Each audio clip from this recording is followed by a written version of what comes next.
Hello and welcome to another episode of Big Innings. You saw there, no Dane Pete. He was in our intro video because we got to show some love to our boy who is currently in Florida, Aaman Patel, joined by Nate Hayes as always, Bob Bryant with the production. But again, no Dane because he's at the U.S. Masters T10 down in Florida right now. And I know, Nate, we're going to see plenty more of these celebrations going on, huh?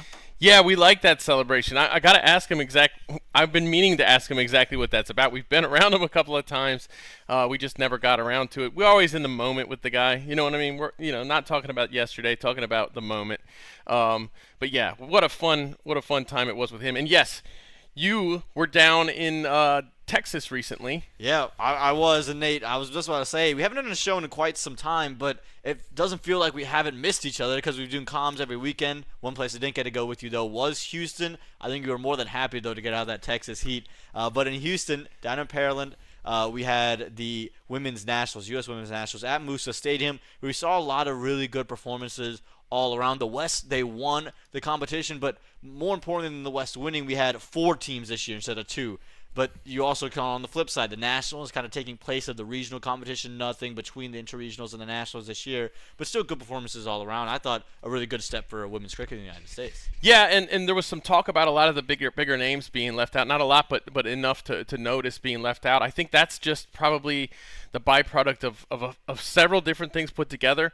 There aren't a whole lot of women playing cricket in the USA. There's less than 400 or so, or at least as of USA's own count, a little over a year ago.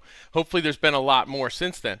But, women's cricket in general around the world is kind of young, and when a few people are going to miss out, you're going to notice it, especially here in the USA. But we did have some standout performers to talk about down there in Houston. And Aaman, what was it like? What was the morale like for the ladies? Well, I think one thing for me, this is not the first time I've been around the women's setup. Being down there in Florida when they had the West Indies Under-19 series. Sure. Being down there last year with the Nationals. This is a well put together unit. They're a tight unit, and whether you're part of the USA setup or not, everyone's kind of rooting for each other, no matter what team you're on down there. And it's a real refreshing, real loving environment. It felt like a family environment, something that you hear a lot from all those girls. I remember, so I was in the sister hotel, so we had to cross the street to go to breakfast on that first day, and got to breakfast, and the whole hotel breakfast is just overrun by USA women cricketers, and everyone's just talking amongst each other, whether you're in the West region, Southwest, East, Southeast, Central, wherever you were, everyone's chopping it up. And I think because the community is so small at the moment, everybody kind of knows each other, and they've played with each other for quite some time, and that was a really cool thing to see. Of course, you saw some of the senior players really step up. Gita Kokodali, Suhani Tadani was also excellent. She was player of the match in the final. You see her 1 wicket here, taking off stump. She was terrific. Jessica Willantagami was fantastic. Gargi Boga. These are names we're going to recognize, Nate. But I think something that was really promising to see was the new faces, the faces that maybe you're not going to hear of. And one to me that was so impressive was Isabel Slade-Jones. She's 13 years old, from the Mid-Atlantic region, from that Northern Virginia, Washington, D.C. area. This is a 13-year-old opening the bowling on a length, swinging away, then would come in at the death in swinging Yorkers. It's impressive to see the variation, and I thought that was really impressive to see just the growth of each of these individuals from last year to this year and the emergence of that new talent. Yeah, I mean, she was tied for second in wickets. That's really impressive for a 13-year-old. Now, we see that a little more often in women's cricket than you do in men's cricket. Obviously, women tend to mature a little bit sooner than men do, physically speaking. But now the ICC has a limit on how old you have to be to play on a senior team, and that's 15 years old now. And there's a lot of reasons for that, a lot of protection of the player themselves, of them as a person. Sure. And so we have to wait a little longer to see Izzy Slade-Jones play for the U.S. team. But we've seen in the past some young players emerge, and what we need them to emerge, feel nurtured the whole way, and make it into the U.S. Women's team, or at least understand what their path is into that women's team when they're kind of in purgatory. Yeah, absolutely. And speaking of those emerging young talents, you talk about Nanditi Chudasama, who last year was the best batter in the tournament. Didn't get off to a great tournament with the bat, right, but turns around and wins the best bowler in 2023. So this is someone who's played in Fairbreak, which was supposed to be held down in Houston, but we'll see her featured again for sure because she's an all-around cricketer. Someone like Disha Dhingra, who was really impressive down there. Nate, you would love this. The helmet she was wearing, she's representing the U.S. Women's Under-19 team, so she has a USA helmet, but she was wearing a New Jersey Stallions helmet, so I love that, getting that representation in there. And also, I think good on the New Jersey Stallions getting in one of their more successful female cricketers into the setup and giving them a bunch of training. Yeah, if that's what's happening, if the Stallions are indeed contributing to her her rise and her abilities, then that's a really good thing, and that's what we love about minor league cricket. Is there are plenty of instances in the USA where it is connecting to the communities the way it's supposed to, and of course it's still only 3 years old now, but yes. The more that we have it connecting with all the youth, the more it'll affect even the women's game as well, which is a very beneficial thing, if you ask me. And that's really cool that she was repping the Stallions, who bounced back quite a bit this weekend, by the way. No, they absolutely did. We'll get to that in a sec, but obviously we talked about the Gargi Bogles, but some of the other names I want to just mention, who rise through. Again, there's going to be a lot of names left out here who should be talked about, but Chetna Pagyardiala, who was really impressive, a left arm orthodox. You don't see a lot of those in the women's game, you see a lot of those in the men's, but she was really impressive. She was such a sharp fielder, great with the bat, one player of the match for efforts with the bat in their first match for the West, and then came in with the ball, was really effective. Ritu Singh, who's one of the hardest hitters in all of USA women's cricket, hit one straight back at her to her left, moves over, takes a brilliant return catch, which was excellent to see. So I'm really excited about her. I talked to Sindhu Sriharsha, the USA women's captain, about her, and she says we've had our eyes on her for a long time. She's going to be an absolute gun player for us. Those are the exact words she used. Awesome. So I'm excited to see what she can be. And then Chinmay Arivu-Selvin, who you saw, she was really impressive. A lot of power in her game. There was a time where she was delivered a beamer, and she's a very skinny individual. As skinny individuals go, we are definitely sometimes we can be undervalued. I told you I was playing football the other day, and you're like, you mean a video game? I was like, nah, Nate, come on now. But she blasted one over square leg for 6, so there was plenty of power on her. She was really impressive with the bat too. Yeah, see, you're like the skinny version of Brian Walters. Like anytime there's a skinny person, you're like, I feel like I have representation. Yeah, I feel you. I used to be skinny too, but but yeah, it's you mentioned Sindhu Sriharsha. How great has she been? Yeah. I have a lot of respect for her. Not only is she, the best cricketer in the country, as far as women cricketers go in the USA. Not only is she, extremely good cricketer with a lot of experience and a lot of knowledge, but she shares it. And, she believes in all the right things, I believe. Any conversation I've had with her, she seems to really get the big picture. You need to have somebody like her as a mentor for these younger players. We have so many younger players. All the names we're saying are younger players. Yeah, I mean, we talk about 13-year-olds. Chetna Pagyardiala is also, just turning 15 years old. So there's plenty of these individuals who are just becoming eligible for national teams. So exciting. Have people like Sindhu Sriharsha, even Gargi Bogle, who's become a vet. Usma Iftihar, who is a veteran on that side as well. So to have those guys around is incredible to see. And it's great to see women's cricket kind of emerge here, and I think the next big thing for me is just get that head coach announced. Let's get them in that setup you mentioned. Having that pathway, having someone they can go to at all times. Say, hey, I'm in a little bit of a rut. What do I do? I'm going through this. I'm going through that. Having that head coach, I think, is the next big thing and the next big step for them. Exactly. Especially, we might not be used to having 20 women who can compete and be in the conversation for the women's team. Sure. We're maybe not used to having that many women who are on the verge, or on the brink. And maybe now we're getting to the point where we should have a larger group of women that are a larger group of cricketers who are communicating with the coach and who are just see themselves just outside of this team. Yep. That's going to be great for the competition. That's going to be great for the support.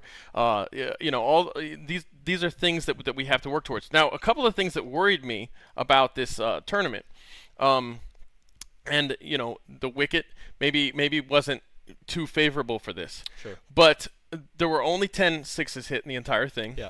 There weren't any half centuries. No. So that worries me a little bit. You didn't have many batters around the 100 strike rate. Obviously, Melanie Henry certainly was. Yeah, she would come in at like 4 and come in and bash the ball around. And I think I would agree with you. I think that was the one thing. There's a real high dot ball percentage, and I think that's the one thing that they're going to have to continue to work on. I think the wicket was a bit of that. You saw deliveries. It was a lot of inconsistent bounce, so you weren't able to play through the line a lot of times. Had to be very watchful. But I think, Geetika Kodali and Jessica Wilentagamiwa in an inning showed an ability to play singles and doubles, and I think to see more of that is what's going to be needed for just the national team as a whole to continue to get better and compete on a whole level, and get people like Tara Norris back, who obviously would have played in this competition but was exempt because of what she's doing internationally and how great she is. Sure. What she's doing in England with the 100 and things like that. Yeah, the thing is, you have to score those sixes. You have to have a threat to score those sixes and those fours, those boundaries. Yeah. Otherwise, the field,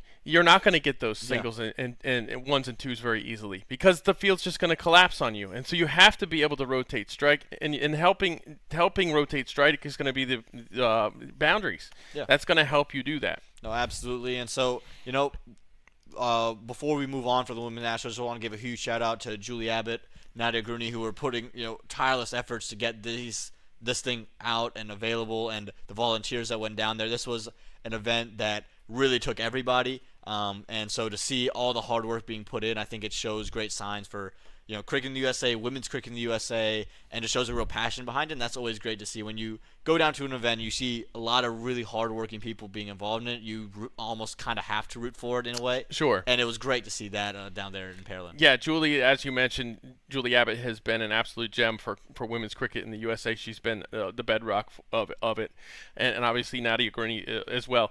So I actually saw Nadia in down at the MLC at the final, and I had a brief little chat with her when we were rushing down the stairs. But yeah, it's good. We need more of this.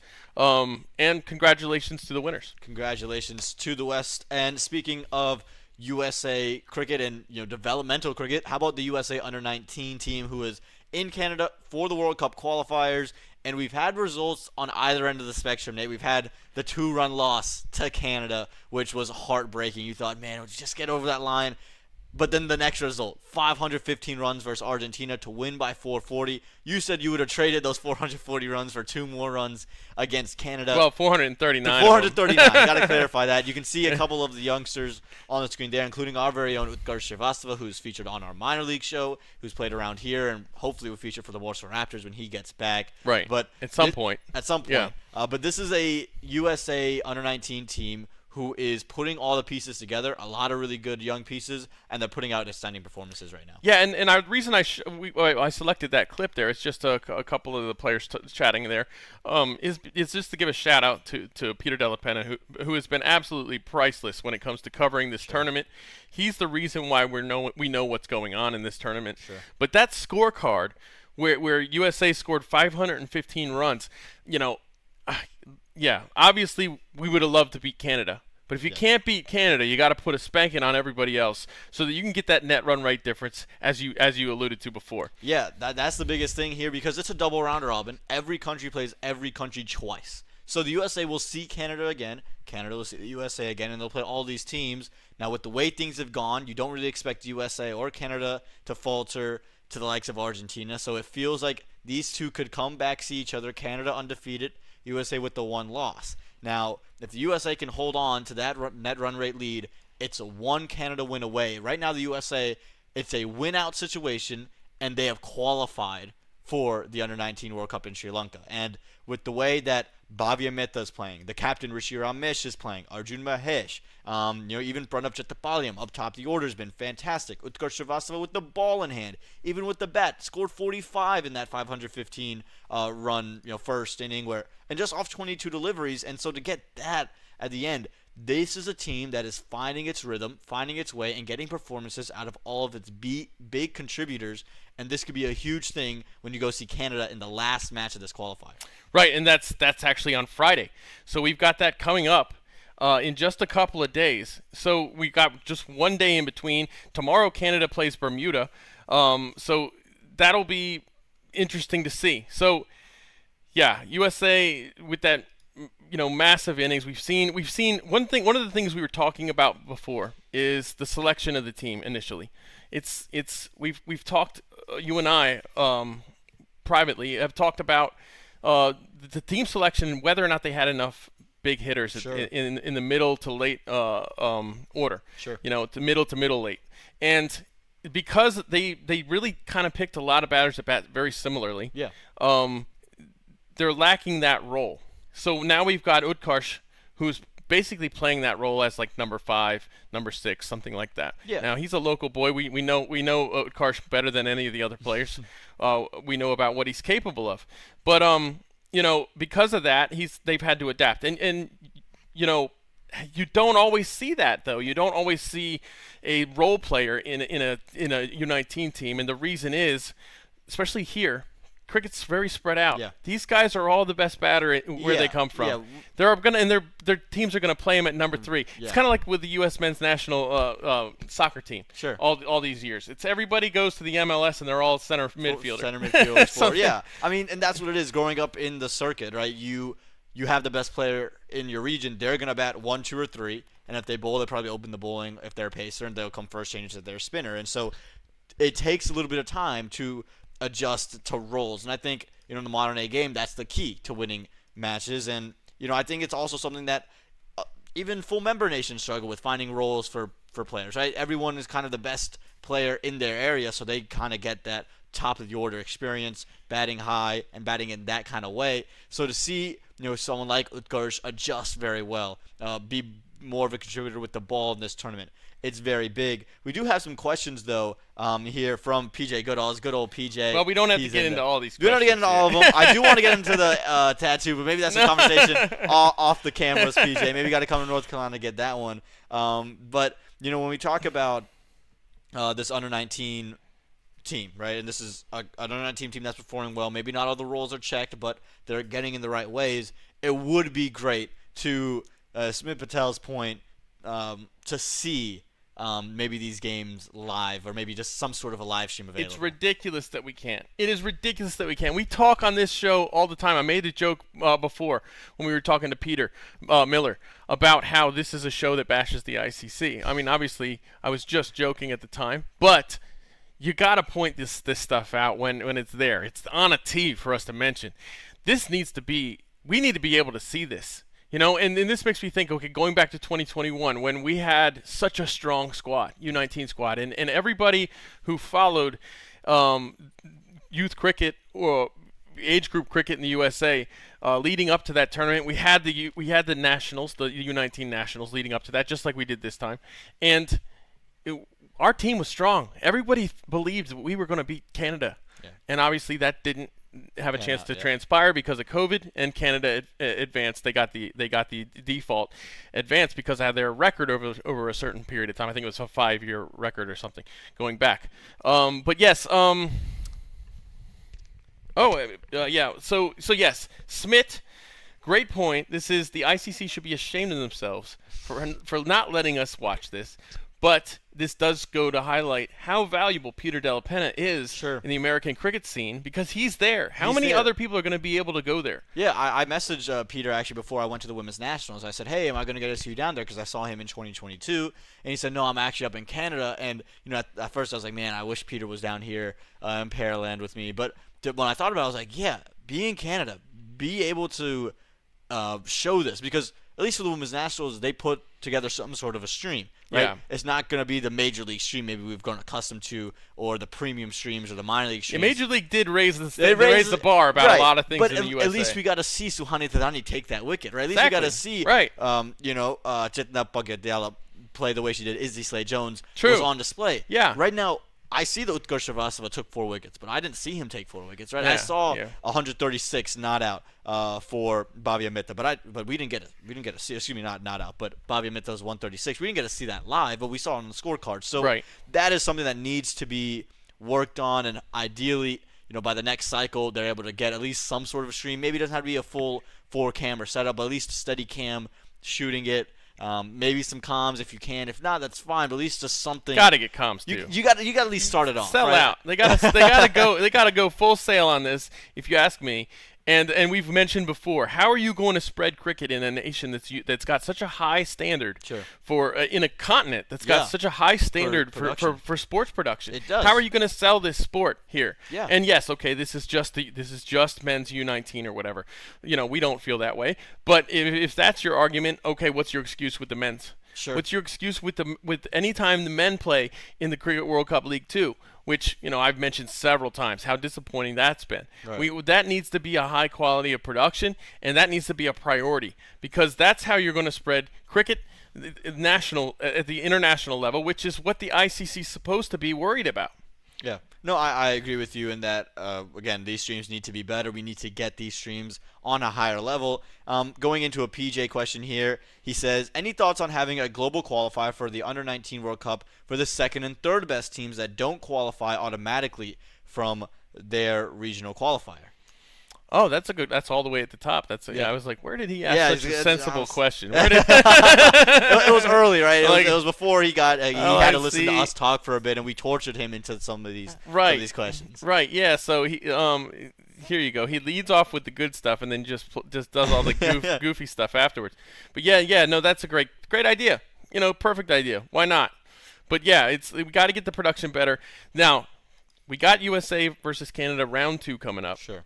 USA just lost a heartbreaker on the final ball that was illustrated to us. The game was illustrated to us via tweets and articles from Peter Della Penna, thank goodness.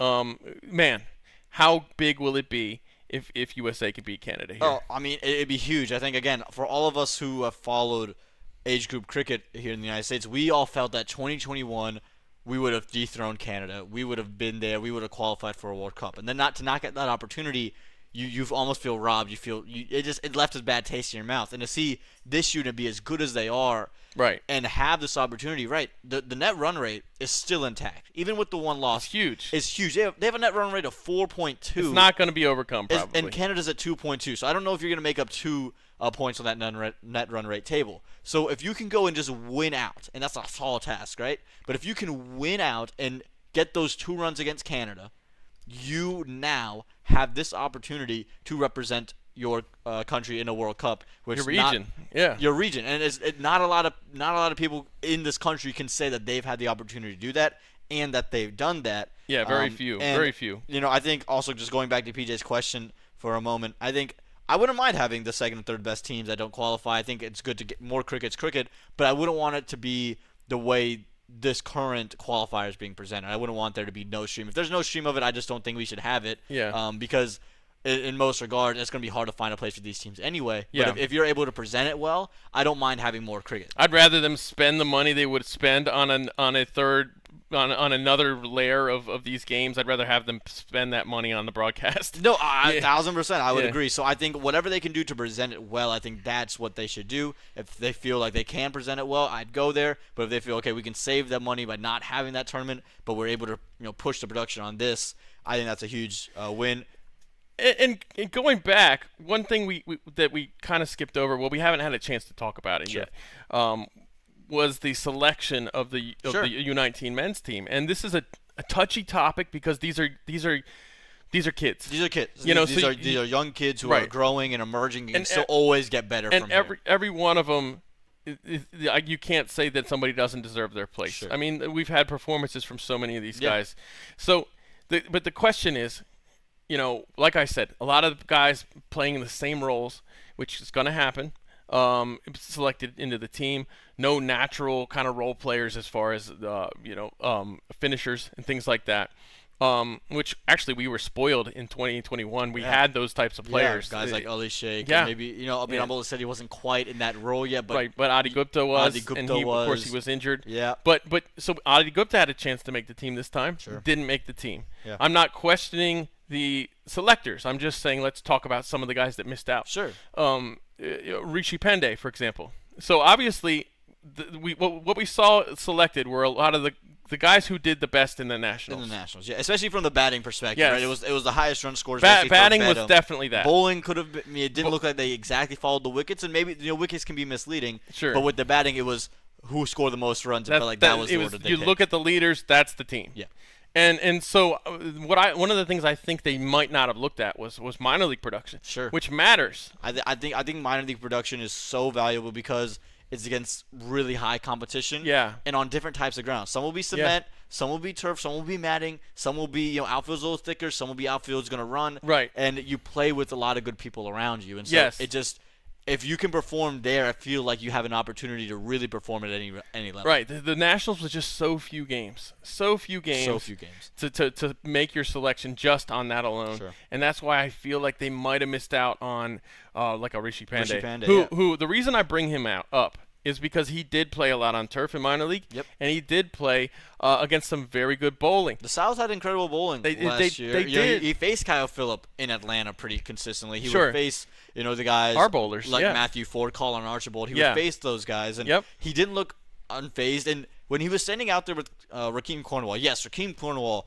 was the one hitting sixes. Yeah. But Rishi Pandey didn't look like he didn't belong. No, he didn't. Well, except for the fact that they were so different in size. That's it, right? That was the only thing. But other than that, he looked like he belonged out there with Rakeem Cornwall. He understood his role. Sure. And I think that's something to look at for Rishi. And his stats suffered because he was batting with a partner that's not going to run singles a whole lot, not going to run two ever. Right. So you're talking about a guy who you got to hit a single and a half to get Rakeem Cornwall to run. Sure. So that affected his stats. But like I said, let's not focus too much on Rishi Pandey. I wanted to give him a shout out because I felt like he was kind of a player who might have been left out. Obviously, we could split hairs and come up with 10 different guys. Sure, if we wanted there's to. plenty of individuals you could talk about in terms of left arm spin, leggies, right, batters in different positions. But this is the team that is out there, and to their credit, and to the selectors' credit, they have performed well. Yeah. The one loss to Canada, they're scoring runs, they're taking wickets. This looks like a group that's comfortable on turf, which I think is something to speak about when you talk about youngsters being more and more acquainted with turf wickets and not being so kind of mind-boggled with the way turf plays nowadays in the USA. I think that's a huge step to getting them to compete at tournaments like this and beating sides like the Canadian under-19 team. Right. Yeah, and I think the obviously that game against Canada. This goes to show why I love associate one day cricket. Obviously, this is 40 overs this particular game, but why I love associate one day is you leave balls on the table. Yeah. You don't play every ball of your 50 or 40 in this case. It's gonna come back to haunt you. It will. And this certainly happened with USA in this game. They need to focus on. They were 7 runs shy of a full innings. I mean, seven balls shy of a full innings, and I think you gotta bat the full. The full innings. You got to go the whole way because in this case it came back to haunt them. They lost by a single run. Yeah, so we'll see what they're able to do if they're able to right the wrongs, and if they are able to right the wrongs, USA would almost guarantee themselves into the World Cup in Sri Lanka, under-19 World Cup in Sri Lanka, which would be an exciting time. While we move topics, I guess it's a perfect time to hit an unrelated note from PJ Goodall's. PJ, we're going to clap it up for you. 20 push-ups yesterday, and I honestly, congratulations, PJ. Good job. Maybe not congratulations as it felt like that you got hit by a bus riding a bicycle, but 20 push-ups today, it'll be 40 by the next time we have a show. I can almost guarantee that one there, PJ. But speaking of what felt like getting hit by a bus, Major League Cricket, which was an exciting time. Maybe we lost some sleep during it, Nate, with all the shows that we did afterwards. We lost a lot of sleep. Bauer and I definitely lost some sleep because he had to deal with us delaying him consistently. We all lost sleep. We had to look for food, but it was an amazing experience. We also ransacked the place. If you couldn't tell by the setup, we have the foam. This is boundary foam, ladies and gentlemen. It's gorgeous. This is boundary foam. This is the boundary. We have flags. MI New York, call us, please. This is part of your championship trophy that was found on the ground and found by our very own Babar Bai. So this is now ours. So if you would like it back, maybe just give us a ring. Give us a ring. We got it. Beginnings. We'll give you a special price.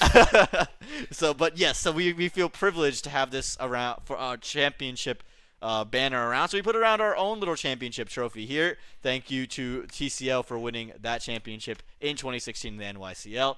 We have foam finger from the Texas Super Kings, MI New York flag, of course. We have the Unicorns flag, the Orcas hats. We have 2 of them, Freedom's hats. I mean, Major League Cricket, what a time to be alive, huh? What about, look at this merchandise. This is what it's all about.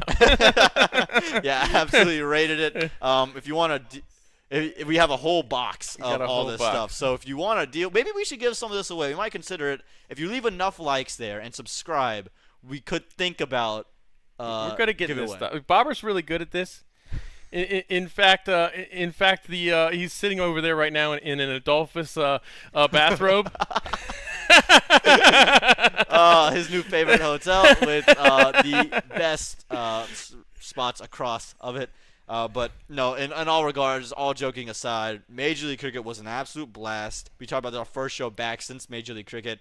I think it was an incredible experience for all of us. We were all doing different little things, and it was an incredible experience. I know for me personally, It was amazing. and to see the quality of we talked about this with Peter Miller, the quality of cricket, the quality of the broadcast, the quality of the fans, the number of fans was just an unbelievable thing to see. Also, we have something else we might have to give away. Nate, it's your Durham hat because PJ Goodell's wants it. So something y'all two might have to think. The Durham Bulls hat. No, the Durham Bulls hat. I think maybe you two. He have wants to, the Durham Bulls hat. What about the Morrisville? The Morrisville Raptors hat is staying here.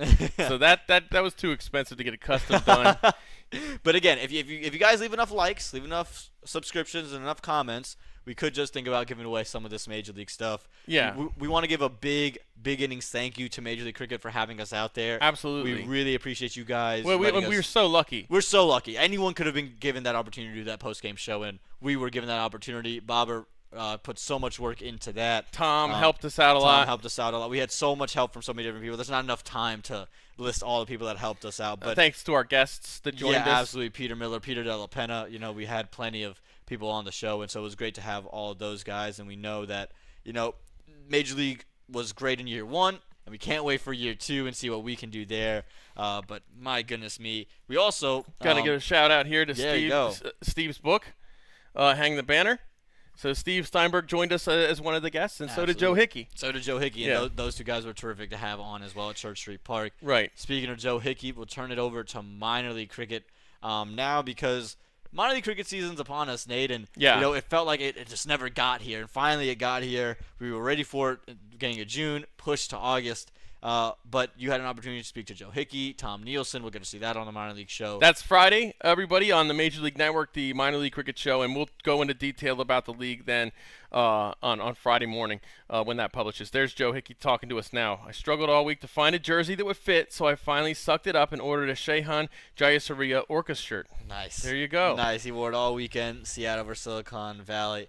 And you know what? That's fair. It kind of balances out. You got the Seattle, you got the Silicon in there, so there you go. Nice. But speaking of balancing out almost, Nate, minor league cricket, week 2 here at Church Street Park, and you rarely get to see great achievements. Right? Hundreds are hard to come by. 50s are hard to come by. Right. But for us to get to see not one, but 2 fifers, and then one of those fifers leading to not just a team double hat trick, but a personal double hat trick, you have to say it might have been the most eventful game that I've ever been a part of or that happened in minor league cricket. It was the weirdest game I've ever seen before. Like, as far as that goes, as far as personal achievements went. Sure. Like, this was like basically like hitting for the cycle in baseball. Yeah. It's such a rare thing to have a double hat trick, and then we had a team double hat trick, an individual double hat trick, and we were a wide shy of a team triple hat trick and an individual triple hat trick. We literally, there was a wicket, then a wide, and then we had the double hat trick. It was ridiculous. If it wasn't for that wide, that's 5 consecutive wickets. Well, 5 consecutive wickets and then 5 consecutive individual wickets because there was a run out on the first ball of the next over when the next bowler took over. So this was the weirdest thing I think I've ever seen. In fact, it took me a long time to figure out how to talk about it. Yeah, you talk about Sarabjit. Here it is, right there. There's a lot of. He was fantastic. He took one of the fifers we talked about. We talked about Suman Sarawat getting one, and he got a big hug from his captain. We got the pleasure of being part of it. And again, fantastic what we got to see from Sarabjit. The googly came out. He got balls to drift and do different things. Nate, the one thing that bugged me about this weekend, when we talk about these double hat tricks, why is it called a double hat trick here, Nate? Hate it. We all hate this. Okay, so we hate this. It doesn't make any sense. Are we crazy here, Big Innings? But when we hear the term double hat trick, we think of 6. That's Think what of I think. 6. I think of 6 in a row. Yeah. Whatever it is. If it's soccer, if Yeah. it's cricket, I think of 6 of what you did. Right. If you're saying double hat-tricks were 4, Yeah. there's got to be a term here. There's got to be a term in the middle. I said turkey, But that's got to be 3. but you said that's 3 Well, strikes, so I say double turkey. But then we're back to where we were, right? Then we're back to where we were. A turkey is a hat trick of strikes in bowling, and so now you're just going to the same thing. Yeah, I here, know, Nate. I know. We got to think of another term gotta, for this. A like- 4, Are we connect 4? Or what's- is it like, what? Yeah, I don't know. 4 in a row. What do Here, you call a let's 4 go. in a row? In bowling, it's called a ham bone. Ham bone. There That you was go, a double ham bone. bone, almost. A double ham bone. 4 in a row. Like, there's not words for 4 in a row. I'm Googling it, and it just says 4 in a row. Quattro. A quattro. We can go quattro. Yeah. We got a dusra, so we can go quattro. I like it. I think we got to put a Ham term bone. out We're there. gonna call it a ham bone. But what's 5? We were close to having a cinco. Oh man, we were 5 close in to a having row. a cinco. I'm not sure what I'd go 5 in a row. Let's go 5 in a row. It's 5 in a row strikes. What's it called? What would we call 5 in a row? Here we go. What is a It would be 5? hilarious if it said it was called a double ham If bone. you call it a double ham bone, I'm just gonna lose it. But again, if you Bowling guys have any 5. ideas, please put it down in the comments, because this is us genuinely like just struggling here to figure out what this would be. A bagger, Okay. a double turkey. A double turkey. Well, no, no, wait a we're second. not. No, wait. Oh, here we go. A gamoku is 5 in a row in an abstract strategy board game. Here we go. Joe Hickey's got one. He says his wife says hat on a hat trick. I remember him putting that in the Discord Hat last on a year hat trick. because we had a double hat trick last season. So maybe hat on a hat trick. Hat I on a enjoy hat that. trick. This is A top this is- hat trick. How about that? Top hat trick. Top hat trick. 4 in a row. What would be 5 in a row though? Like what would that be? Ah. That would be a hat on a top hat trick. hat on a top hat trick. There you go. I don't know. We gotta figure out more words, or just a cap trick, something like that. We You just never riff on would the have word guessed. hat. Never would have guessed that cricket would be short on words. Actually, you know what? I can see it. All the words in cricket, all the language in cricket is weird. So, but yeah, there we go. We just talked about a historic moment. It felt like a historic moment. Anybody out there who's a scoreboard nerd, please, because I don't know how to do this, please scour all scorebooks.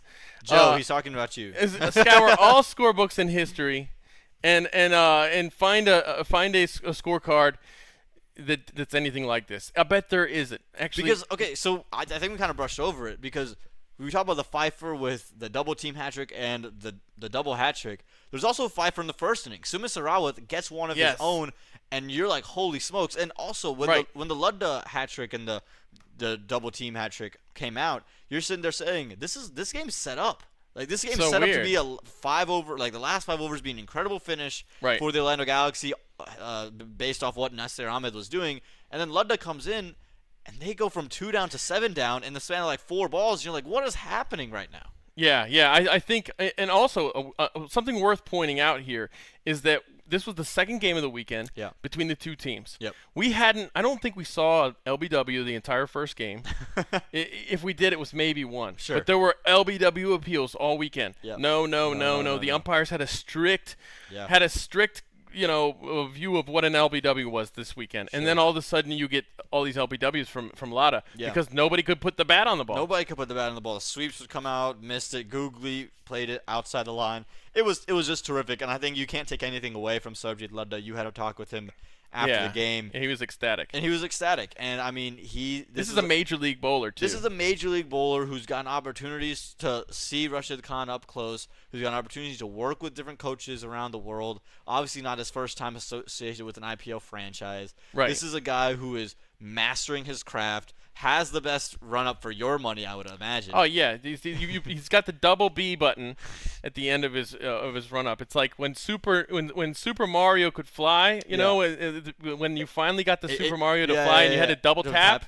That's him. He's like, it's a me jump. Ludda, right? When he's in the air. Right? Whoop, whoop. Yep, exactly. But man, he was terrific. The Baltimore Royals, terrific. I mean, bats, you've seen it with Jaskar Malhotra, Ahad Malik. Right. They still have Ravinder Singh. You still have Rithvik Behera. There's plenty of batting. They are smooth as vanilla pudding and on that then team. Derval Green comes in at the end, bashes it around, then starts the bowling, and no one can touch the guy. So this is a team that looks very, very dangerous. And when you have a 3-team playoff from each division, this is a team that can sneak up there with the Atlanta sides. I'm surprised Derval Green didn't have a 5er. over the weekend. He should have a 10-fer. At this point, the way he was bowling these past 2 weekends, ridiculous. he should have a 10-fer because Yeah, teams just can't touch him. Oh, he was so good. He's been so impressive. So watch out for him in the South. Watch out for Derville Green. I mean, he's more than just his stats. No, absolutely. Again, we had plenty of incredible games. We're going to hear a lot of that from Nate and Tom Nielsen on the minor league show coming out on Friday, so just a couple of days away. But, man, it's been great to get back here to Big Innings. And before we sign off, talk about the U.S. Masters T10. Again, our very own Dame Pete is going to be down there, so we're going to see what the games are like there in Florida. Really the first of its kind this T10 tournament is, where you get all these international stars, retired stars. Sure. And, I'm curious and intrigued to see what this tournament has to offer. Yeah, I mean, I think that I'm curious to see what they have to offer too. I think interestingly, they're not. I don't think they've been sanctioned yet. USA has not announced the sanctioning yet for this tournament, and I think that's which is not terribly unusual. Right. They didn't officially announce sanctioning for major, in their list until Major League was happening. Sure. So I think that's also a reason why the Masters has stuck around on the T10 name, because when you have retired cricketers, you don't have to really go through the sanctioning, right? Right. It's not gonna. None of these players are looking to play for ICC nations anymore. So this is, I think, their way of saying, okay, we don't know what USA Cricket's gonna be like. Sometimes they struggle with sanctioning, sometimes you can't bank on it. Minor league cricket kind of learned that the hard way. So to find ways to go around it maybe is something that I think that's a poor way of putting it almost, but a way to make sure this tournament runs. I think it's kind of what the Masters insertion in that name means. Yeah. I think they're trying to make it clear that they're not competing with MiLC, which has exclusive rights to short format cricket in the USA. T20 or less is what it specifically says in the contract. And this is the one thing that gets me about this is it's coinciding with minor league cricket. We have minor league cricketers who are going to miss minor league games for this T10. And while that's good for the players in terms of they're going to make more money, it's not great for minor league cricket. Yeah, again, I mean, I think that was the biggest thing about minor league is how does it compare after you have this huge major league tournament, a lot of money, big production, global superstars. How can minor league still hold on to its prestige? You need your star players. We need it. We need minor league badly. And it is a domestic product, right? As much as people are going to say Major League Cricket is no, it's not the domestic product. That's that's your cash cow. That's your commercial product. Right. But the thing that develops your cricketers like Rishi Pandey, like the likes of Abhiram Bolasetti or Matthew Trump, Joshua Trump, like any of these young men that are on the U19 team right now, who we want to see continue. All of these guys, we want to see them continuing cricket through the hardest times to do that, and that's college, and that's the years immediately after college when you're establishing a career for yourself. We want to see these guys continue to play and aspire to play for USA because that helps the overall product of cricket in USA. Yeah, I think Smit Patel has something good to say in the comments. He goes, "It might be more chances for the youth, which could be a blessing in disguise." That's a good point. That's a great point because we see a lot of franchises when you talk about like a Dallas Mustangs where your major leagues all over, right? So you're not going to get opportunities from a lot of youngsters who aren't major leaguers, or if the Raptors don't have any games this weekend, but if Dame Pete wasn't available, maybe you see a guy like Ancharai maybe slip into the lineup, right? Maybe not, but you can see an extra spinner being inserted from a youngster. I think this is an opportunity for a lot of these teams to see more of their youngsters because it's kind of been at a point where a lot of these minor league franchises found their two. Yeah. Once they find their two, you're not going to get many more put in. And when you look at the schedule for minor league, that first weekend of September, that Labor Day weekend of September, there are 39 games, I think, throughout the league. So the bulk of the games of the league aren't going to be over the next 2 weekends, which is where a lot of these particular players go into the T10. So they're not going to have a lot of loss. We're going to have a little bit of loss. So it's not as bad. It's been mitigated by this humongous Labor Day weekend. So good on Major League Cricket to do that. Right. To foresee that, have that foresight. Also with that big weekend, it's a lot of matches for teams to play, right? So tons. Maybe there's an opportunity to test out, like Sumit said, test out new pieces and say, okay, well, if there is a niggle for somebody, or if there is, maybe we don't want to risk playing them. Well, okay, I trust the guy sitting on the bench to come in because I saw him play a week ago and he was able to perform. I think this is an opportunity for other guys to prove themselves and step up in roles. And so, when you talk about it maybe as a product as a whole, you might get something suffering a little bit. Right. But I think it allows the lesser-known players, lesser-known names to get themselves some valuable experience. Yeah, Smith Patel said, "Kill me now." Right about the time we were talking about how there's 39 games that weekend. I feel you, Smith. He's got his work cut out for him, as do you. Oh my gosh, what a weekend that's going to be. There's so much to go ahead and break down. Well, it's been great to be back, Nate. Be back here. We hope that next time we can get Dane Pete back on here in some capacity. Hopefully. We get to see him throw up a couple more of these, maybe a couple more bows. Boom. Bowing. We loved it. We love the celebrations. Dane, you were awesome in Major League. He was great. He was fantastic. As you saw in the intro video, right? So, Dane, keep doing your thing. Keep taking wickets. Thank you so much for all of you guys for joining us here on Big Innings, America's Cricket Podcast. We appreciate you guys for tuning in, jumping in on the comments. Please, before you go, make sure to leave a like, subscribe, share the link with your friends and some of your buddies who, maybe don't know cricket or maybe do know cricket and you think they might just be interested. For myself, for Nate Hayes, for Bobber Begg, who's made all this production possible, we thank you so much for joining us on another Big Innings.